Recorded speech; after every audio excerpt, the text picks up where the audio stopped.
Hi, I'm Billy Keels, the host of the Going Long podcast. Every week, I'm going to be here interviewing the absolute best in the business as it relates to real asset investing, as well as real Main Street investors. We're going to be having conversations where you can listen in, and that's going to help you to continue on your path to education so that you feel much more comfortable as well as confident in investing long distance. So make sure that you go ahead and subscribe to the channel. Make sure that you're liking it as well, because that way you can get every single episode as soon as it comes out. And by the way, don't forget to leave today's episode a 5-star review. Let's go ahead and listen to today's conversation. Welcome to the Going Long podcast. We're back once again to help to educate you so that you feel much more comfortable and confident investing beyond your backyard.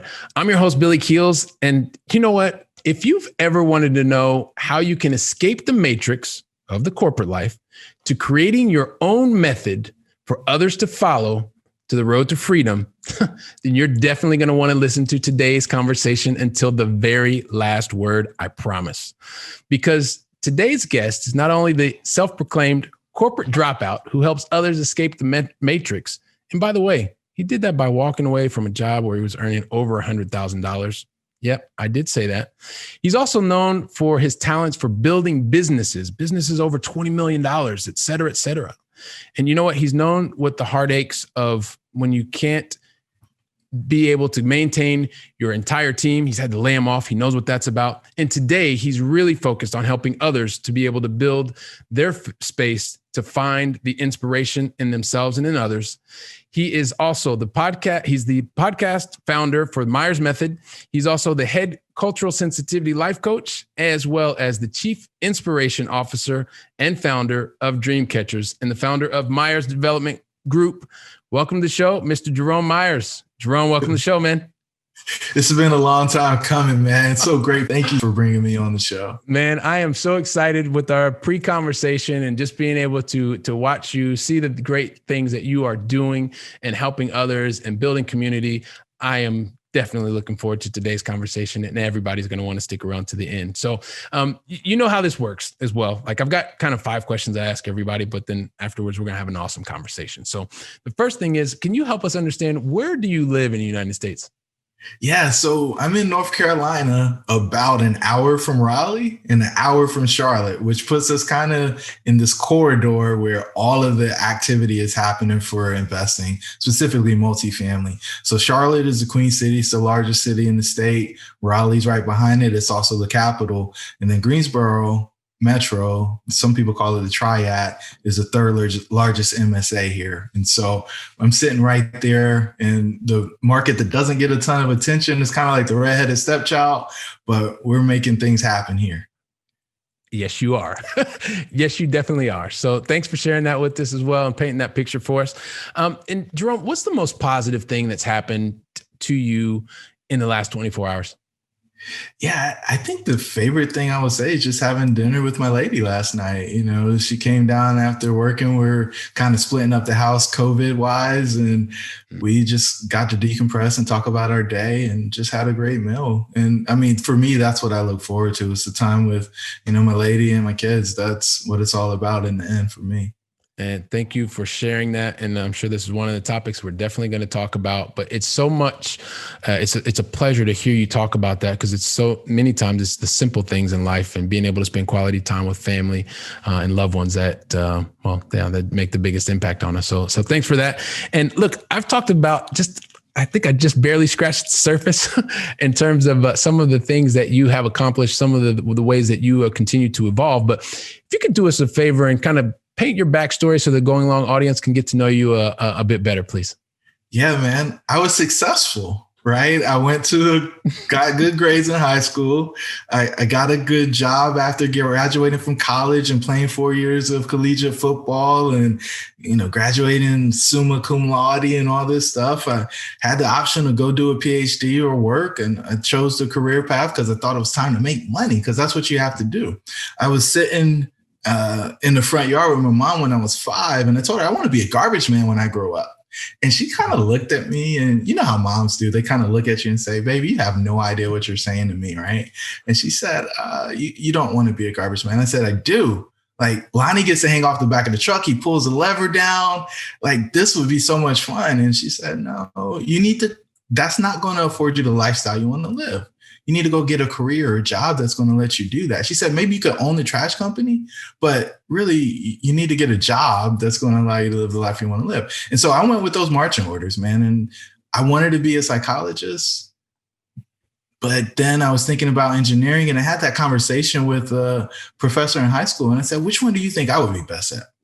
He said, well, both of them are problem solving, but one pays very different than the other when you first start out. And so I knew which way I had to go. And so I chose engineering, did that at A&T, came out, started working for a power company, rocket ship, right? I was just on my way to being an executive, and people were telling me all the good things that were going to happen. And then 2009 happened, and one of my sponsors, he was also a mentor, but a sponsor, his position was eliminated. So I got stuck in this job that was bad. I was on swing shifts. I was working some weekends, and it was all for a role that I didn't actually need a college degree for. I was like, this is crazy. I don't want to do this. Fast forward, I finally get out. I go work internationally, do some cool things, come back, and I get the role of building a Division 4 Fortune 550. I was employee number 2. And by September, we had about 175 folks on the team. End of the year, $20 million in revenue, 30% profit margin. Jerome, you knocked it out the park. And then I get the call on Christmas Eve. Hey, we're going to lay people off. And it's up to you to decide who's going to stay and who's going to go, because you're the captain of the team. And I went back to those days of kickball on the playground in elementary school, right? You want to pick your team if you're the captain, because you want to have the best people on your team. And so this was the first time that I had to do that. And boy, did it do a number on me. Christmas Eve through New Year's, I'm picking who's going to have a job in the new year. And I got through it. I promised myself I would never do it again. And, it's just like, okay, we'll get it done. We put Humpty Dumpty together again. And then fast forward to Thanksgiving of the following year, and I'm doing the exact same thing, but this time it's a little bit different. Hey guys, we don't know what's going to happen after the holiday. So don't spend your check on Black Friday if that's what you're planning on doing. And I had to stand there with a straight face and tell people that. And then I had to look myself in the mirror, Billy. And that's when I realized, like, my values, my stated values, weren't in alignment with my actions. And I had to get true on that. And so at that point, I became a corporate America dropout. And the one probably pivotal moment that I skipped in that whole journey was in college. I realized that I didn't want to be an engineer. Sophomore year, I'm sitting on the stoop with my buddy Duran, and we start doing some math, because that's what engineering students do in their free time. And I'm paying $395. I got 2 roommates doing the same thing. He's downstairs. They're doing the same thing. We do it around the complex. Guys making $700,000 a year, and we never talked to him. We've never seen him. None of that. And he's raking it in. And it's like, we want to do that, right? And that was when I realized that my mom had it almost right. I didn't need a job. I needed an income stream. And what you got is a place where people live. It can't be outsourced. It's super safe. And if done right, you'll have people that you manage who take care of the day-to-day stuff, so that you have the time and location freedom to go live life at a really high level. And so I took that dream off the shelf when I decided that I had to get in alignment with my values, and I started down that path. To be able to start down that path, when you realize that you want to align what your life day to day is with your value system, I mean, that's something that takes many people a long time to be able to realize, and to be able to do that early on is a testament to you. And so, man, so many different things I want to start to unpack. You just said, if done right, right, that you would be able to spend your time doing it how you'd like, where you'd like. But those 3 words, if done right, that's like one of the secret sauces to this whole thing. Help us understand, how can you make sure, or to the best of your ability, that something is done right, meaning building this type of a business? Well, I don't know that anything's a guarantee, but what I can tell you is there's a lot of people who have a lot of money and they go put it in things they don't understand, or with people who pretend to understand things that they don't. There's this quadrant, right? And you've got the uncompetent, competent, which is the kind of, or the unconscious competent, right? It's like the pinnacle. And then you've got people who are incompetent and they don't even know they're incompetent. And there are so many folks walking around with that. And so I am probably maniacal or fanatical on expertise in execution, right? And I want to be the best for me because I've committed to this thing full time. I want to be the best operator that exists in the country. And I don't have any hesitation about saying that just because that's my aspiration. And I'm not competing with anybody but myself. I'm just trying to get better every day. But I think that's the first piece is it's not the horse as much as it is the jockey. You want to be partnered with somebody who is laser focused and intensely dedicated to delivering a result. And that result is a great performing asset and understanding how to pull the levers. And I like planes, right? So you got to be able to move that joystick. You got to be able to get it in line. And then you got to be able to shoot to actually execute the target if that's what you're going after. You got to have somebody that's a top gun. And if they're not a top gun, then it doesn't matter how nice the plane is, you're not going to be able to get the maximum performance out of it. And so that's, I think, step one is getting really clear about who the operator is. And then from there, you can go out and take care of a lot of things. Okay. And we'll unpack some of that later as well. But focusing on the operator, I love that as a starting point, because once you get it done right, then it does open up a number of different possibilities for you to live the type of life that you really want to live, that one that's in alignment with your values, as you stated before. But you also mentioned, I think, that you had played sports for a number of years. And so when you talk about things like execution, laser focus, wanting to be the best at what you do, not comparing yourself to others, but just really wanting to maximize your performance. Help us understand, like, what role did sport play in helping you to perform at a high level, you and your team or your teams perform at a high level today? Yeah, so I can talk about it from both ends, as a player and then as a coach, because I was able to do some volunteer and then some paid work on the coaching side outside of my engineering profession. As a player, I was never the first guy that got picked, right? I was the guy who was a technician, right? I wasn't the fastest. I wasn't the strongest. I couldn't jump the highest, but boy, nobody else knew their assignment better than me. And when it got time to actually execute the different techniques that you use to accomplish the different tasks, nobody was going to be better at those things for me, because those weren't God-given. Those were things that could be cultivated. Those were things that could be learned. And that's what I think happens with being, whether it's a leader or just an operator in the business world. You have to commit yourself to knowing your craft as well or better than anybody that you're engaging with. And so that's part of the reason you mentioned Myers Methods and the podcast that goes with that, Multifamily Missteps. I'm collecting that stuff from all around the country, right? I want to get real experiences from operators across the country so that we can raise a collective good. But if nobody listens to it, Billy, I'm going to listen to it because I'm, again, trying to protect that craft. From the coach side, I've always looked not for the person that was most talented up front, but for the person who was going to work harder than anybody else. Because for me, it was about the delta. It was about the growth and the ability to improve, not, hey, I'm already at this level. If I just go a little bit, I'm okay. I want to get that exponential, that real growth. And I liken this to people and their ability to grow their wealth. I think there's a lot of people in the middle class who have the potential to create extreme wealth if they get into a place where they're doing things where they actually own them instead of working for other people who do own them.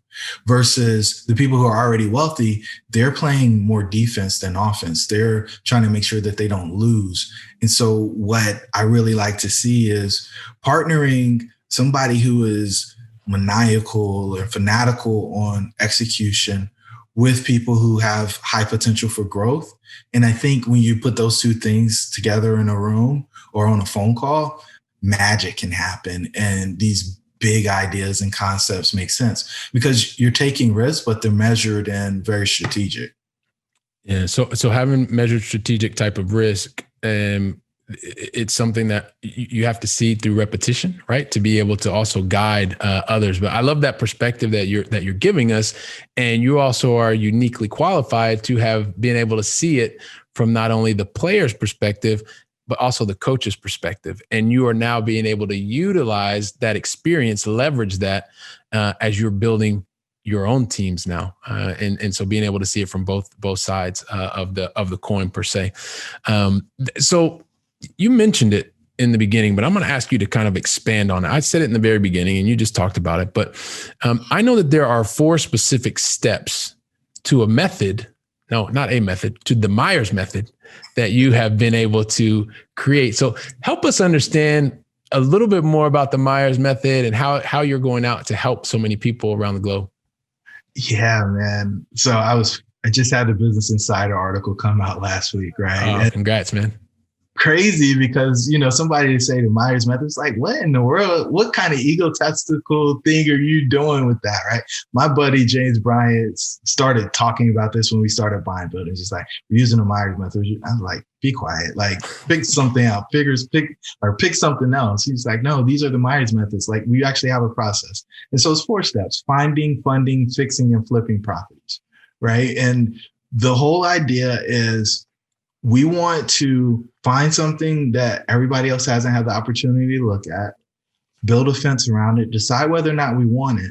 If we do want it, then we move into that next phase, which is funding. We put together our full business plan, the whole team, and we partner with a debt partner. We like bank financing, and so we'll partner with the bank. They bring the majority of the cash. We bring the surplus, and then we close on that deal, and that ends the funding phase. And then fixing is where we actually execute that business plan. And the whole goal is to buy something that's not performing optimally and bring the performance up to a place where the property is worth more than what it was when we bought it. And then the final step is flipping it. And, some of your listeners may listen to Bigger Pockets or some of the other places where they talk about BRRRR, right? You want to buy, I don't even know what all the R's are. Buy, Go through all these things. The punchline is you get your money back out that you put into the deal. And so you can do that and take that capital and redeploy somewhere else, or you can harvest all the equity out of the deal by divesting it to somebody that wants the deal more than you do. And so at the end of the day, we're just trying to get back access to the capital that we put in, because now we're playing with house money. And we really, really harp on being able, when we refinance, to get all the money out that we put into the deal, because we want those returns to be infinite on invested cash versus, returning 50 or 60%. For us, it just makes more sense to wait until we can get all the cash back out. Wow. So all 4 steps. So find it, fund it, fix it, flip it. You heard it here on the Going Long podcast where we're talking about the Myers method. So thank you for helping us understand. And then one of the things that you talked about at the end is really being able to make sure that you are creating those infinite returns with house money, right? As you talk about, because that's the place where most people, or should I say everybody, wants to be. And so the fact that that's incorporated within the process, within the method, makes a lot of sense. Maybe pivot a little bit to something, because, and this is, we talk about a lot of things, and I know you've talked about this at length, but there's this whole concept, and I talk a lot about syndication, and we have people that talk about syndication, and I know what it's all about. And at the same time, you also are very well versed in joint ventures. And so could you do us a favor, because you will be the first person to ever talk to us about joint ventures. So kind of give us a baseline education, Jerome, as what is a joint venture? And then why is this the way that you prefer to move forward? Because everything is an option, right? And so just help to educate our audience, please. Yeah. So I'll take it back to the airplanes, really, right? Joint venture is a fighter jet, right? Everybody in the fighter jet has a active role. There's nobody along for the ride. When I think of syndications, I'm going to get on a plane this weekend and I'm going to walk to the terminal. I'm going to give the lady or the guy at the ticket counter my ticket. They're going to scan it. I'm going to walk down the jet bridge, get down on the plane. I'm going to peek in at the pilots. They're probably not going to look back at me, so I won't wave at them. But when I walk through that door, there's going to be somebody smiling and waving at me. I'm going to wave at them. Then I'm going to go sit in my seat and I'm going to look out the window. I'm going to see them putting the food and the baggage on the plane. And all those folks are getting paid. And I paid to get on the plane. Amazing. And now I'm just along for the ride. They get me there safely. I'm done. And that's what a syndication is like as a limited partner. You're just along for the ride and you get your monthly checks or quarterly checks, however they send them to you. With a fighter jet, you've got active role. I'm looking out for bad guys. I'm trying to find the target. I might be trying to pull the trigger on something, dropping bombs, whatever it is. I'm doing all the things and I've got other people in the jet with me working on it. So it ends up being a much smaller team and we're being super tactical and efficient. And we're able to, in some instances, make changes and turns on our flight plan based on the conditions that arrived quicker than you would be able to in other situations. So why do I like it? Part of the foundation of the Myers methods of multifamily investing is being able to make a positive impact on the community. We call it doing good while doing well. A fancy way of saying is altruistic investment. And so if we want to make a decision that isn't going to be most beneficial to the shareholders, we can get on a call and make that decision. And we don't have to get a bunch of different votes. It's, hey, guys, here's what's happening. What do you want to do? A perfect example of this is COVID, right? There are some people who have been really aggressive on evictions. Because if you have a unit where the person's not paying or they're behind, or maybe they need some resources or some access to some things that they can't get at their fingertips, those folks may end up on the street. We can have a call with our guys and say, hey, this person's struggling. What do you want to do? Okay, this person isn't doing as well as we like. What do you want to do? And a lot of that's handled at the property management level, but we have the ability, because the group is so small, to go in and make those adjustments. And we like that ability. And I think the final thing I'll say, Billy, is there's a lot of people who are rushing to the I quadrant and they aren't quite ready to be there, right? And when I say the I quadrant, I'm talking about the cash flow quadrant. There's E, S, B, and I. Yep. I believe, and Kiyosaki talks about big business. I talk about small business. I think ownership is the way to wealth. And as a person in a joint venture, I think you're a business owner, a business operator. And that is one of the ways that you can accelerate your wealth. And so that is part of the game for me, is to create businesses that, one, my kids can inherit if I want to, because, I don't have that W-2 anymore. But two, it gives us the opportunity to leverage other people's investment to grow big. And the final thing I'll say, and I haven't said this before, but I think there's value. By doing joint ventures, it allows you to establish a track record a lot quicker than I think most people will if they want to be active operators or syndicators. And by creating that track record as a joint venture operator, you can point to people who you may want to bring in as limited partners in the future and explain to them what you've done as an operator instead of being in a cluster of other folks. And that in and of itself, I believe, gives you more credibility on the street. I think there's a lot of people who've paid for high ticket coaching programs that tell them, hey, raise money for my deal. And that'll be a way for you to get experience in being an operator. But the person just doesn't really have capacity to raise. And so they don't have a lot of success making that leap. And so what I want you to do is I want you to go and work with a smaller group of people, friends and family, people who know how hard you are, kind of maniacal and fanatical about delivering those results. And when you do that, you get them to go out and be ambassadors for you and what you're doing. Okay, that makes a lot of sense. And so, as mentioned, this is the first time we really talk about joint venturing. But if I kind of had to simplify everything down, it's really about being actively involved. It's about gaining the experience of being actively involved.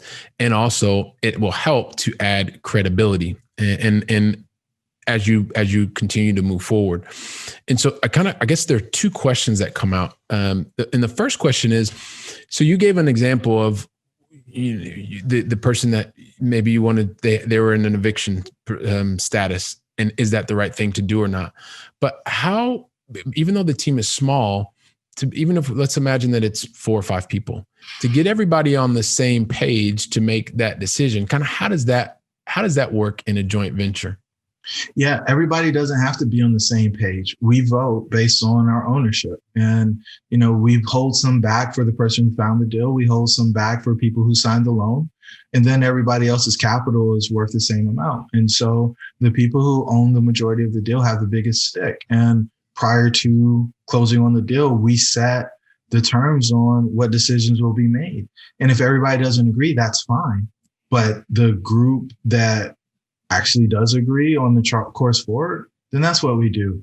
At the end of the day, I think we're playing a long game, and there is a pretty intense vetting process on our part for the values. And we see the world the same way. We don't have the same skill sets. We think those differentiations are important to build a great team. But from a value standpoint and seeing the humanity in the people that we're actually serving by giving them a great place to call home, we see the world the same way. And so we don't have a bunch of friction in between, hey, that's not going to make us as much money as it could. And it just, for me, when I think back to my corporate experience and the importance only being on bringing value to the shareholder, right? Increasing shareholder wealth, or however the company that you work for wants to phrase that, it gets me away from that and gives me this lever where I can feel like my investment is making an impact. Okay. So, and being able to make an impact is something that is definitely important. And what I like about what you said was really just, you spend a lot of time on the front, on the vetting, on making sure the values, which is one of the things that you talked about in the very beginning, right? You talked about the alignment of values and being coherent with what you were doing in your corporate role. It's something that you come back to now, and then focusing the time up front to really vet and make sure that the right people are on the bus, right? And once everyone's on the bus, everyone knows that you're moving in the same general direction. The weighting of decision-making ability is varied depending on what it is that you're bringing to the party. Everybody agrees on that, so that when you do have these specific situations like an eviction that we were talking about, it's a much higher probability that the outcome is going to be one that's shared, which makes sense. Yeah, you're rigging success, right? Yeah. If you have the same values, and I can't say that we've been successful in every joint venture doing this, but if you have the same values, then on the back end, it's pretty easy to know how decisions are going to fall. Okay. Yeah, that's awesome. So a couple of things. You talked about, we did talk about multifamily, and I know that this is a space that you really like. And I know that you kind of look at it on 3 different pillars, right? You look at the risk mitigation, you look at the value creation, and you look at the bankable projects. And so maybe if you could kind of unpack a little bit about that for us and help us understand why you really focus on these kind of 3 key pillars. Yeah. So value creation is just wealth, right? We want to create wealth for everybody. I feel like that's our only hope, right? And, I'm a person of color, and if I think about it, I'm probably only 3 generations removed from slavery, right? And so to kind of be where we are from where we started is, I hope, on my ancestors' wildest dream, right? But the whole thing is to make my children's floor my ceiling and just continue to build that way. And so wealth creation, of course, is super important for us. I desire to have that privilege. And I think my favorite story on that is the deeper that I get into this space, the more meetings I have where somebody is able to go spend time with their dad.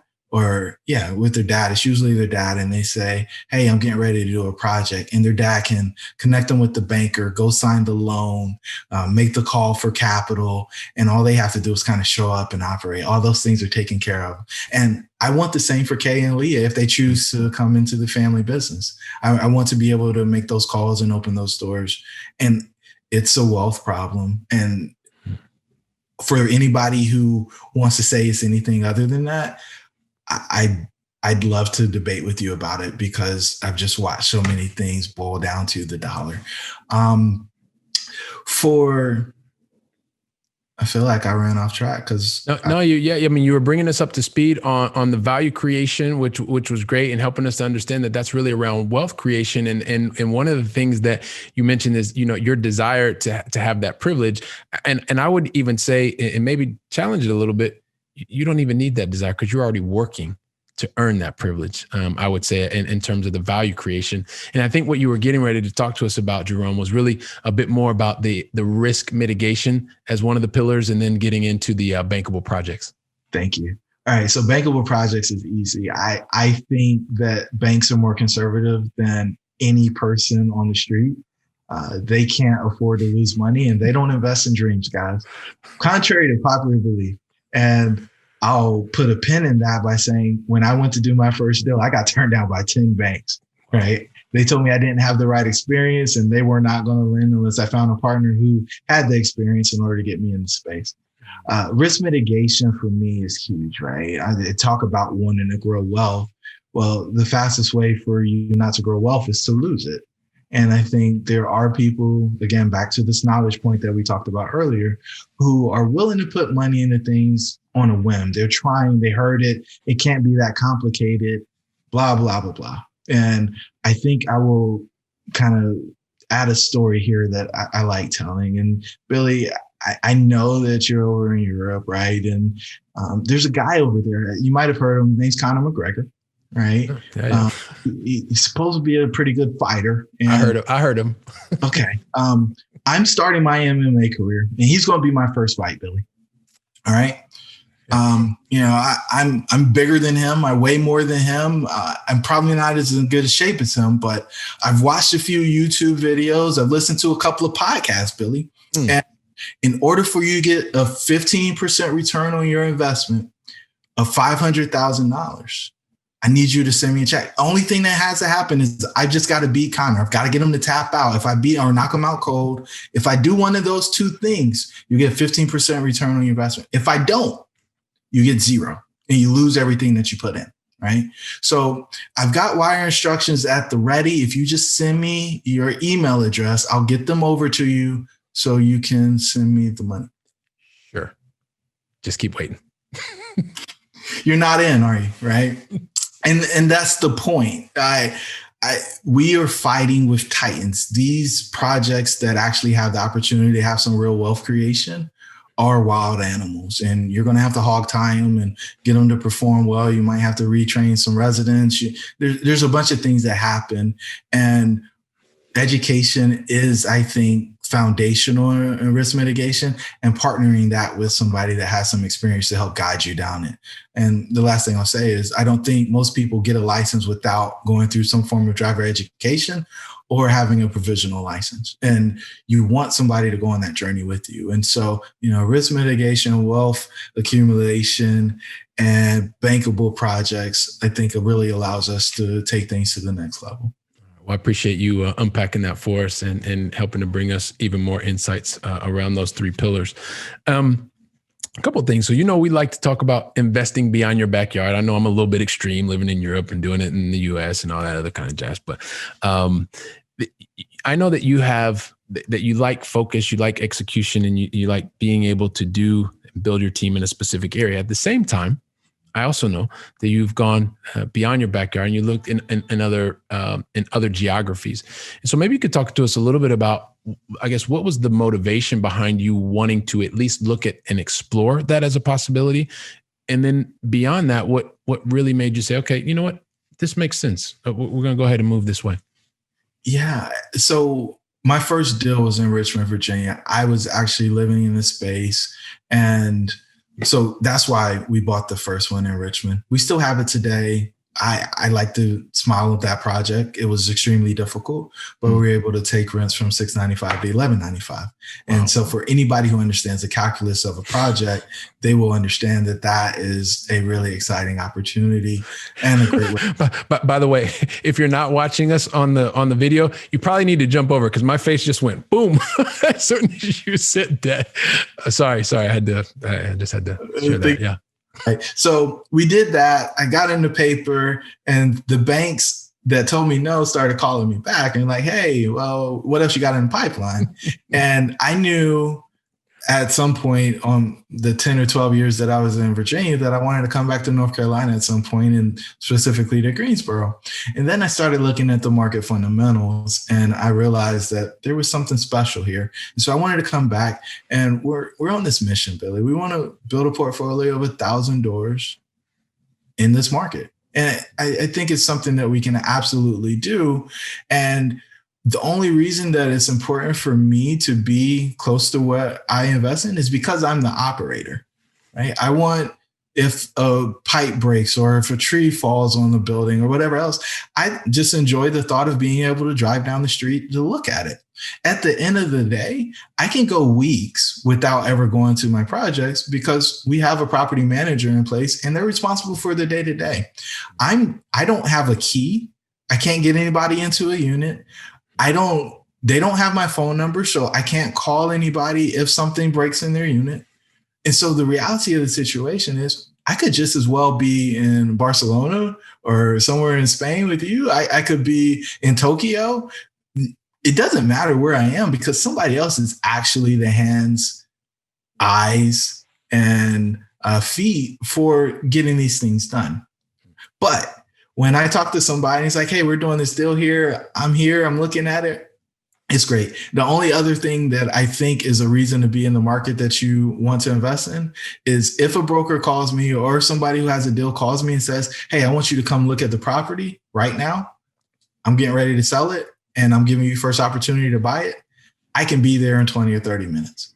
But that's so rare and infrequent that I'm not even sure that it's a good argument for being in the space. Well, I mean, one of the things that you're helping us to recognize, right? And this is one of the things that I talk about all the time, or that we talk about in general, is this is a team sport. And so recognizing you were even talking about it before, right? If you're what type of plane you're on, or what, your position on a team, is that in order to win, you have to be synchronized with your team. And this is just another example where when you are working with your operator, you want the operator to know the locale. You want your operator to know when you're talking about street ABC, if it's the same as street 123 or not. Right. And so this is one of the key fundamentals to making sure that when you talk about building wealth before, you got to have the right team members on your team. And so the operator,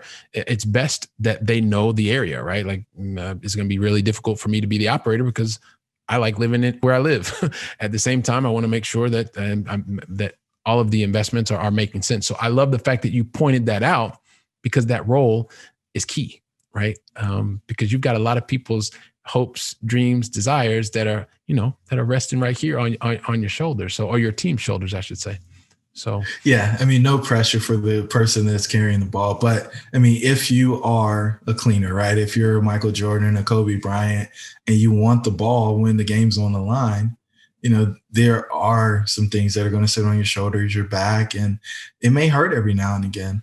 But knowing that you have other people who will stand in the gap when things go wrong is most important. And I think my favorite example of this is you've got 4 people sitting in a boat, 2 at the head, 2 at the tail.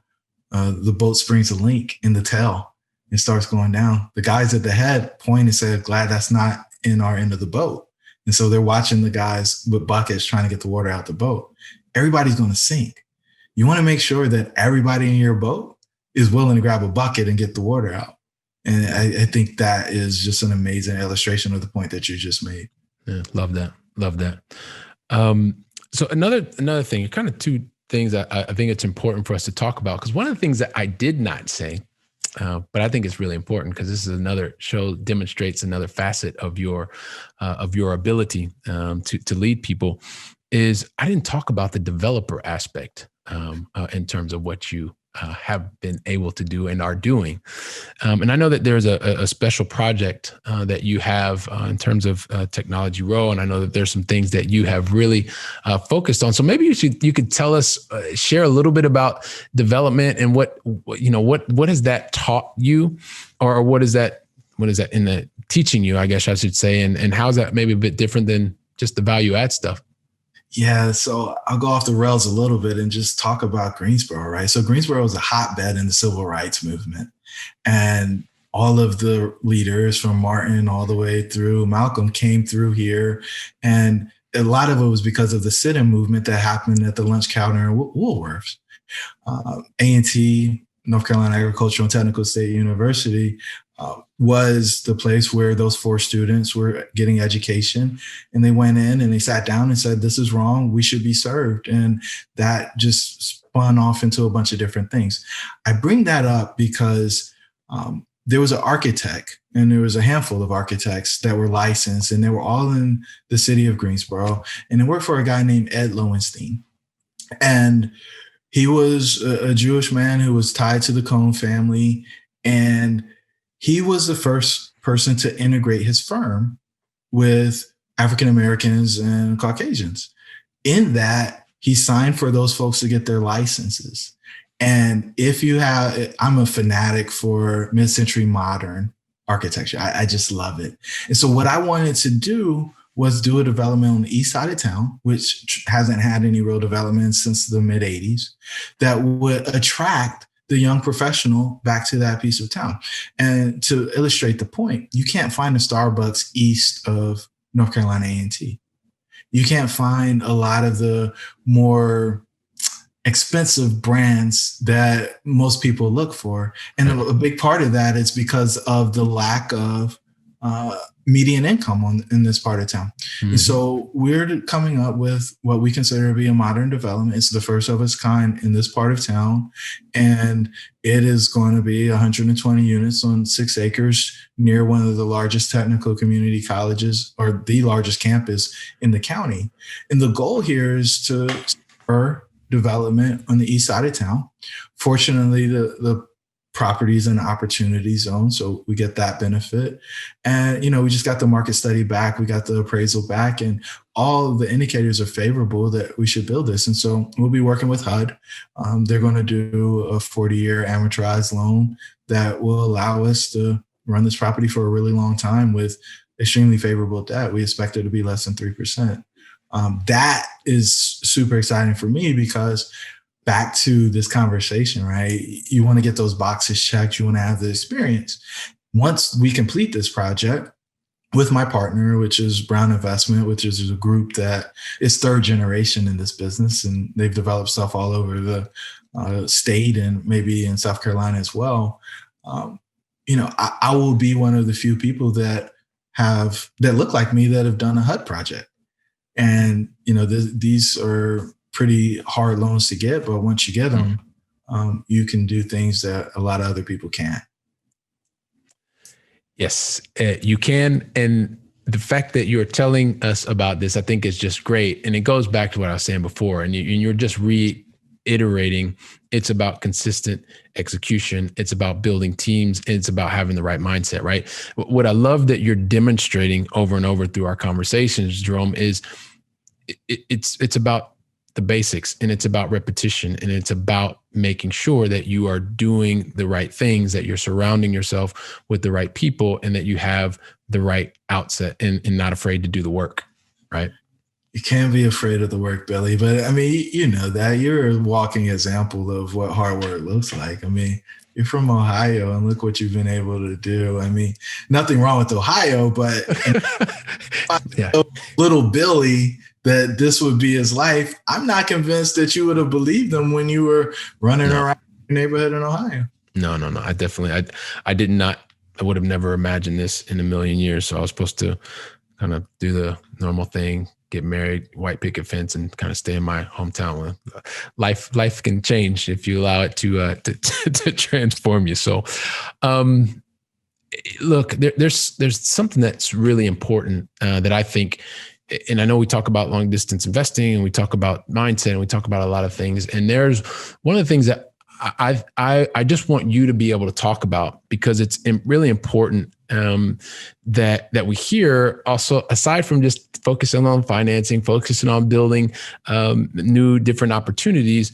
You've also found this passion and this drive to go out and also help men understand more and feel in a place where we can talk about the things that are on our mind at the same time that we want to do well and we want to continue to build. And I know you talk about the powwow at the mountaintop, which is one of the initiatives and one of the things that you're doing. I know that you're doing other things as well to build this awareness, but maybe just talk to us about kind of how that started, like where that started on your heart and what drove you to action once again to make this impact. I think just about every top producer, right, top provider is guilty of this. You sit there and you feel like you got to make the decision between being a great provider and being a dad. I've got to put in the hours so that we are able to go on that vacation, or we're able to live in that house, or we can buy that car. Or, I mean, I can keep going down the list of all the things, but the reality of the situation is we don't have to choose. We've just got to cultivate a network that allows us to get kind of those shortcuts or those hacks so that we don't have to figure it out on our own. And so the Powwow at the Mountaintop is designed for people who are those top producers. And they look to the left and the right, Billy. And you may have even experienced this, right? Where you look to the left and right, and there aren't many people that you can talk to about your situation. They just don't get it because there aren't a whole lot of peak performers. And so what I wanted to do was bring those folks down off of their individual mountains and bring them up on a mountain with me so that we can have a conversation about all those questions that you've been asking yourself, but scared to talk to anybody about because you don't want them to look at you like you're weird or kind of ostracize you because you've got these champagne problems that a lot of other people would maybe kill for to be in your position. And that doesn't reduce the pain, right? The reality is it hurts if you're trying to figure out, well, do I have to go do this thing so I can make 250,000 or 200, whether it's euros or dollars? Or can I go to my kid's game? Or can I be a coach? Or can I, whatever it is, can I just make sure that I have dinner with my lady every night? Like all of those things are real things that people struggle with. And there's ways that I think you can structure your life and not only think, but I've seen people do it. And we want to teach other people that so that they can solve that pain with the goal of growing everybody's wealth. But once you have the wealth problem figured out, then it's thought, time, and location freedom that you get to enjoy. And that's the pinnacle for me. Time, thought, and location freedom. Time, thought, and location freedom. I love that. And I know you're going to give us an opportunity to kind of find out more about it. You make it really easy for everybody to find you, locate you, and all the different things that you're doing anyway. So, wow. Talked about a lot of things, man. This is awesome. I guess before we kind of go into the going long final three, if you could just kind of, you close your eyes, Jerome, and you think, all right, you're going to move forward and you're in 2022, whatever, you're in 2 years from now. Help us understand, like, how many lives are you impacting? What are you doing? Help us understand that, man, so we can be a part of that journey. Yeah, 2022, Technology Row was full, right? We turned on another $1 million in revenue per year just from that building alone. We're working on new developments. We've taken over some projects from the city of Greensboro where things haven't been functional or operational, and we're getting them back online and providing some quality, affordable housing for people in the community. And, the powwow is making an impact not only for the men that are in the group, but on their families and the communities that they hold a light up to. in the end, the goal is for me significance. And I probably went there too hard when I left corporate. I was so turned off by, oh, I did all this for money and I stopped doing things for money. But now that I realize on the back end, like if you truly are creating value for folks, they're going to be super excited to trade money for that value. And so, thousands of people being impacted through the podcasts and the events and housing is the goal. The goal is to develop people in places and in the end, allow them to let their light shine so that the world becomes a better place. I think there's so many people doing things they aren't passionate about in order to make money that we are depriving the world of the real impact that those folks can make. And it's my goal to unlock that potential so that they can actually execute against that.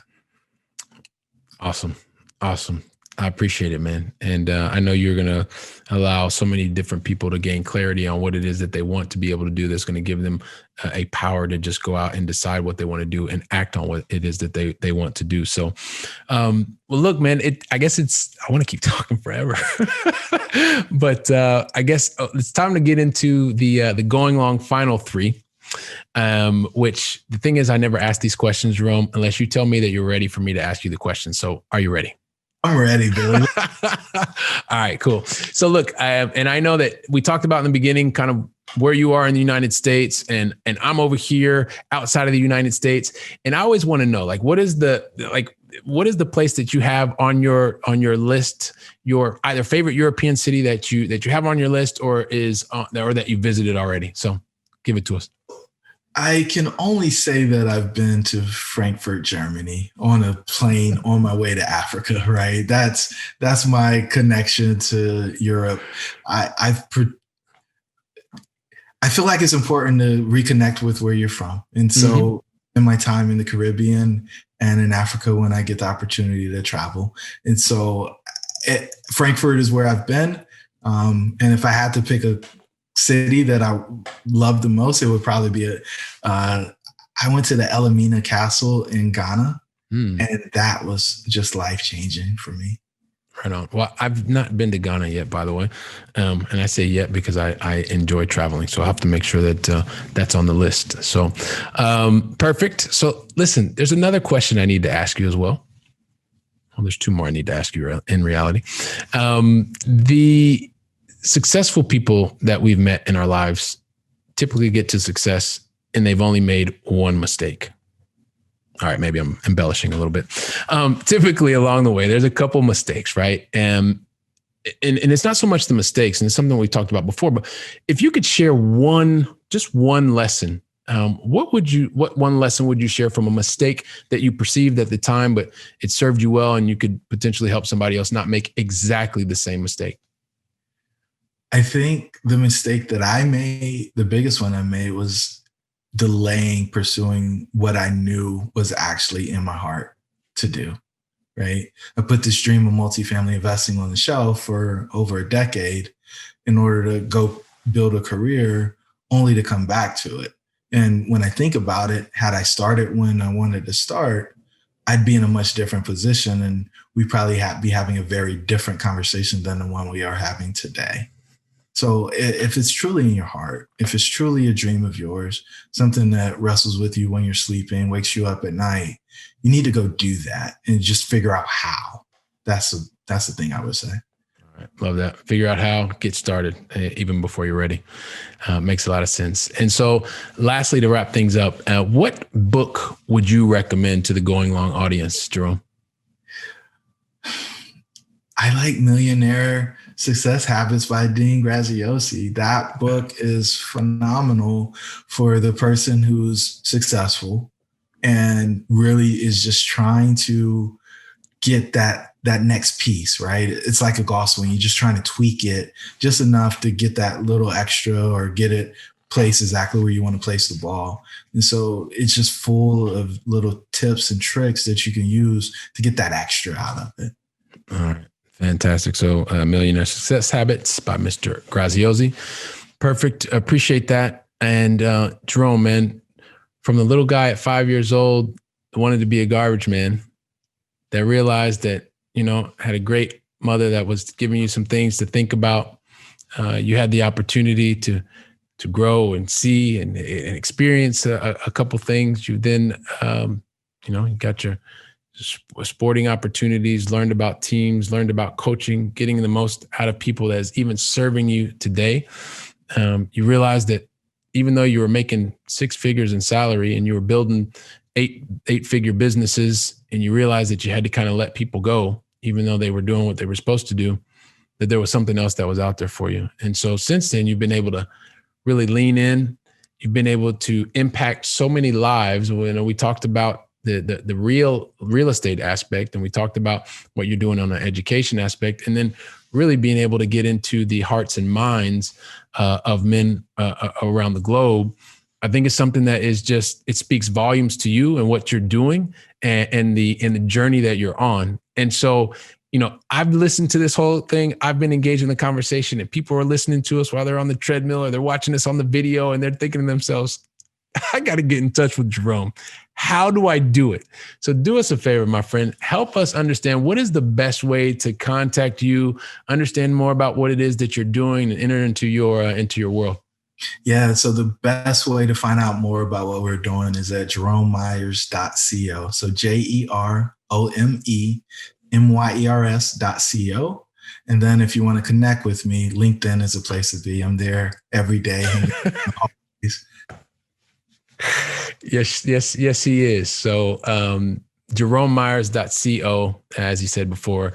We'll make sure that we include it in the show notes. Definitely look Jerome up on LinkedIn. He is there. He's extremely active. He is extremely impactful, willing to share his advice, his insights.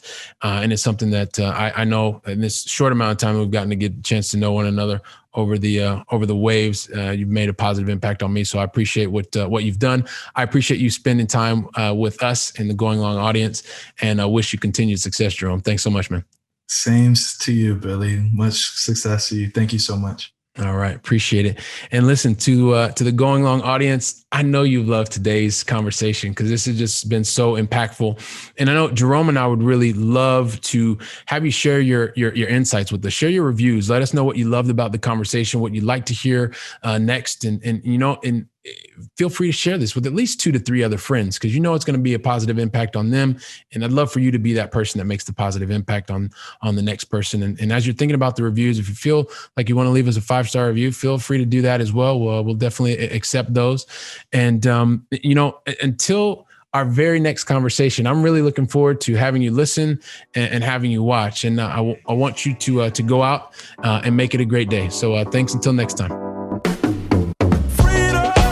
Wow, don't you love hearing from top-notch experts in the field? When I was getting started, I really wish that I would have had access to such experts. And even more, I wish they would have given me like a really simple list of things to follow so that I could have gotten to my goals much faster and been much happier even sooner. So that's why I've created for you the 7 things that you should avoid in order to be successful in long-distance investing. And you can pick that up really easily by going to billykeels.com/7 things to avoid. And also, if you liked today's episode, don't forget to leave a 5-star review. I'm looking forward to seeing you on our very next episode, so go out and make it a great day.